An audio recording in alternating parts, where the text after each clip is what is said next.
Assalamu alaikum dear students. I am Sumaya from BHHS Yunsu. This is my fourth lecture for the third chapter of history, namely Nazism and the rise of Hitler. Today our topic is the racial utopia and youth in Nazi Germany. Before moving towards the topic, let me first recapitulate the name of the topics that we studied in previous video lectures. Till now, we studied situation of Germany after World War I, birth of Weimar Republic, economic crisis in Germany, rise of Hitler to power and politics, destruction of democracy, political and economic reconstruction, and the Nazi worldview. Now, let us start our today's topic, which is racial utopia and youth in Nazi Germany. The racial utopia. Utopia means imaginary, Khyali. Nazis imagine करते थे कि वही है जो pure Aryan German race है, और pure German Aryans वो है जो लंबे कद के हों, उनके गोरे बाल और नीली आंखें हैं. ये सब एक इमेजिनेशन थी नाजीज की, इसमें कोई रियलिटी नहीं थी. That is why we call it racial utopia. Nazis का ख्याल था कि जर्मनी में सिर्फ आर्यन रेस के लोग होने चाहिए. अब ये ख्याली रेशियल स्टेट हिटलर ने कैसे अचीव की, उसके लिए उसने क्या किया, ये हम देखेंगे. First, genocide and war.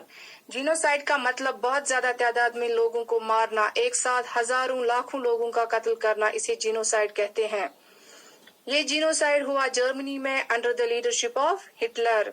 Germany में हिटलर अपने ही लोगों के साथ जंग कर रहे थे, like Jews, Gypsies, Poles, and all those whom Hitler considered undesirable.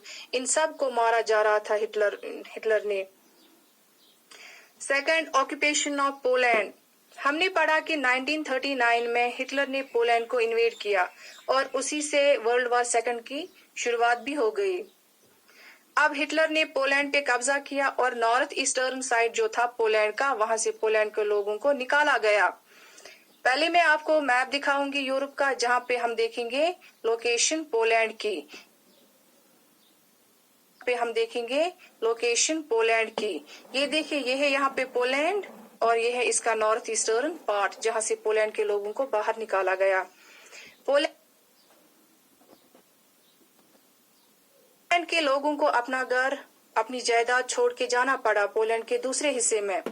Poland के लोगों पे बहुत जुल्म किया हिटलर ने, उनके साथ जानवरों के जैसा सलूक किया गया. जो दानिश्वर तबका था पोलैंड में, उनका कत्ल कर दिया गया ताकि पोलैंड के लोग जर्मनी के गुलाम बनकर रहें और कोई वहां उनके हक में आवाज उठाने वाला न हो. इसके अलावा अगर किसी बच्चे की शक्ल आर्यन रेस से मिलती जुलती थी पोलैंड में, तो उसे उसकी माँ से छीन लिया जाता था. ये तो जुल्म की इंतहा हो गई. एक माँ से उसके बच्चे को छीनना सिर्फ हिटलर ही कर सकता था. अगर फिर रेस एक्सपर्ट्स को लगता था कि ये आर्यन रेस से ही है ये बच्चा, तो इसे जर्मन फैमिली के साथ बड़ा किया जाता था.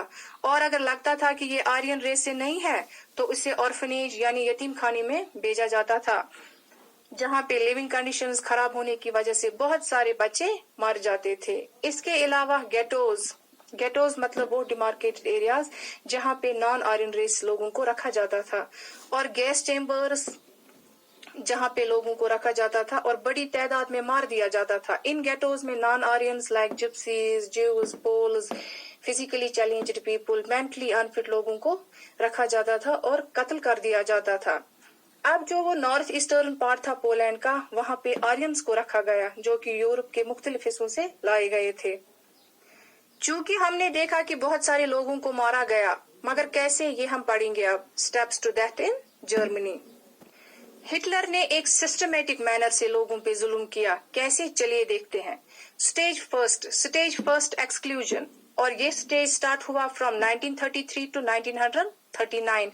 एक्सक्लूजन का मतलब सेग्रीगेट करना, अलग अलग कर देना.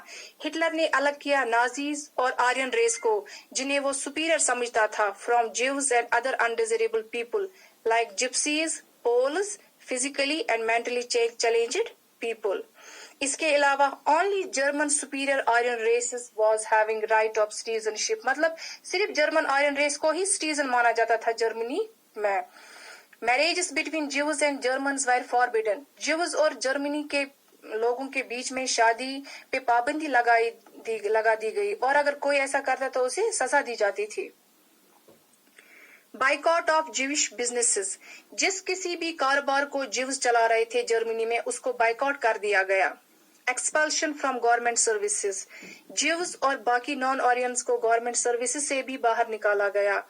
Forced selling and confiscation of their properties, उनसे फोर्सबली उनकी प्रॉपर्टी को मजबूर किया जाता था बेचने पे, और अगर कोई ऐसा करने से इनकार कर देता था तो जबरदस्ती उससे उसकी प्रॉपर्टी छीन ली जाती थी। ज्यूइश लोगों को जो भी प्रॉपर्टी थी, चाहे घर हो, जमीन हो, दुकानें, इन्हें लूटा जाता था, जलाया जाता था। इसकी एक मिसाल है, नवंबर 1938 में Nazi Germans attacked Jews persons and their property. इसे द नाइट ऑफ ब्रोकन गिलास और पोग्रोम के नाम से तारीख में याद किया जाता है। इसमें जो भी ज्यूइश घर थे, अस्पताल, स्कूल, कोई भी बिल्डिंग, दुकान, इन्हें डिमोलिश किया गया। And approximately 7,000 Jewish businesses were damaged and 30,000 Jewish men were arrested and killed in concentration camps. ये तो था पहला स्टेज। अब हम देखेंगे सेकंड स्टेज में हिटलर ने क्या किया। Second stage ghettoization. Ghettoization means process of isolation, अलग कर देना, और ये गेटोइजेशन स्टेज स्टार्ट हुआ from 1940 to 1944। You have no right to live among us, Jews को जर्मन लोगों के साथ रहने का कोई हक नहीं है। इसके लिए हिटलर ने सबसे पहले सितंबर 1941 में all Jewish people had to wear a star like stamp, उनको एक निशान दिया गया जो सभी ज्यूइश पीपल को पहनना पड़ता था। उनको अलहदा कर दिया जर्मनी के लोगों से, आयरन रेस से। ये ज्यूइश लोगों की निशानी थी और उनके पासपोर्ट या कोई भी लीगल डॉक्यूमेंट हो उस पे ये निशान लगाया जाता था। ज्यूइश लोगों के घरों के बाहर भी ये निशान लगाया जाता था और गेटोज में भी। गेटोज मतलब डिमार्केटेड एरियाज जहाँ पे अनडिजायरेबल लोगों को रखा जाता था। इन गेटोज में ना तो इनको खाना बराबर मिलता था और ना ही रहने की साफ सुथरी जगह। And due to all these miserable conditions a large number of people died in these ghettos. Stage third is annihilation, means फनाह करना, खत्म कर देना, और ये स्टेज शुरू किया हिटलर ने from 1941 onwards. You have no right to live. अभी तक स्टेज फर्स्ट और स्टेज सेकंड में हमने पढ़ा कि ज्यूइश को सिटीजनशिप से बर्खास्त किया गया, फिर कैसे ज्यूइश और बाकी नॉन आरियंस को गेटोज में रहने पे मजबूर कर दिया गया, और अब तो हद ही कर दी हिटलर ने। हिटलर ने बोला कि ज्यूज और नॉन आरियंस को कोई हक नहीं है जिंदा रहने का, तो हिटलर ने मास किलिंग्स इसके लिए शुरू की। मास किलिंग्स मतलब बड़ी तादाद में लोगों को मारा गया, लाखों की तो तादाद में एक साथ लोगों को मारा गया। इन तस्वीरों में हम देख सकते हैं कि जुल्म की इंतहा किस हद तक थी ड्यूरिंग नाजिज्म इन जर्मनी। ये तस्वीरें आपकी बुक पे भी है, आप अपनी बुक निकाल सकते हो और उसका 3rd चैप्टर आप निकालोगे तो आप वहाँ पे ये तस्वीरें देख पाओगे। तो हमने देखा कि क्या क्या एट्रोसिटीज फेस करनी पड़ी ज्यूज और बाकी नॉन आरियन रेसेस को जर्मनी में during Nazi period under the leadership of Hitler. अब हम पढ़ेंगे youth in Nazi Germany. Hitler का क्या पर्सपेक्टिव था, जो यूथ था जर्मनी का, उसको लेकर। And Hitler was fanatically interested in youth of the country. क्योंकि हिटलर ने ज्यादा फोकस किया यूथ पे।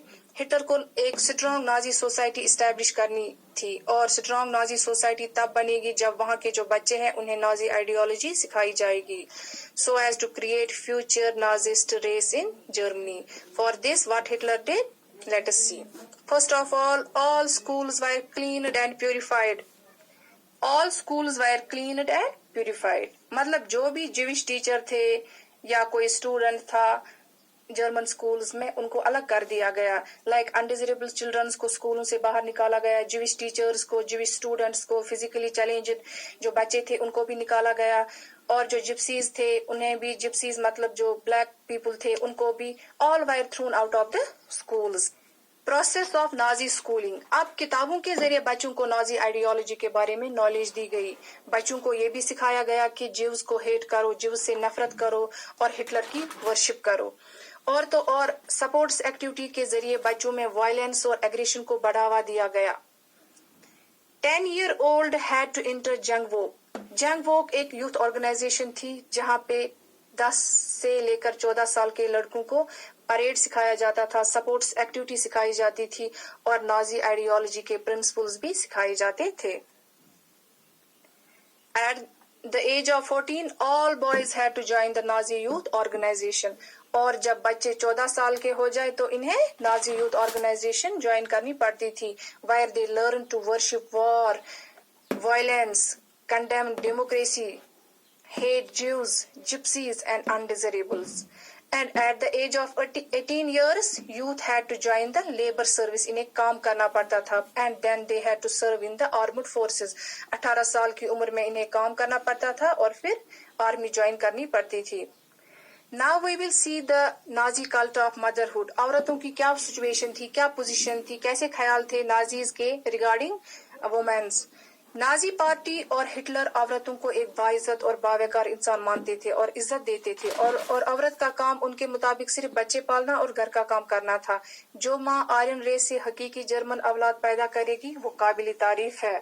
اور اگر کوئی ماں 2, 4 یا 6 بچے اصلی جرمن آرین ریس سے پیدا کرے گی تو اس کو مختلف میڈل اور انعامات سے نوازا جاتا تھا. لیکن اگر کوئی ماں دوسرے ریس کے اولاد پیدا کرے گی یا کسی یہودی سے شادی کرے گی تو اس کو سزا دی جاتی تھی, نیچ سمجھا جاتا تھا. سزا کے طور پر بال کاٹ لیے جاتے تھے, چہرے کو کالا کر لیا جاتا تھا. یہ سب اس لیے کیا گیا تاکہ صرف پیور آرین ریس ابھر آئے جرمنی میں اور کم سے کم یہودی نسل جرمنی میں ہو. This was all about racial utopia, youth in Nazi Germany and the Nazi cult of motherhood. اسی کے ساتھ ہمارا یہ 3rd chapter Nazism and the rise of Hitler ختم ہوتا ہے. تھینکس. اللہ حافظ.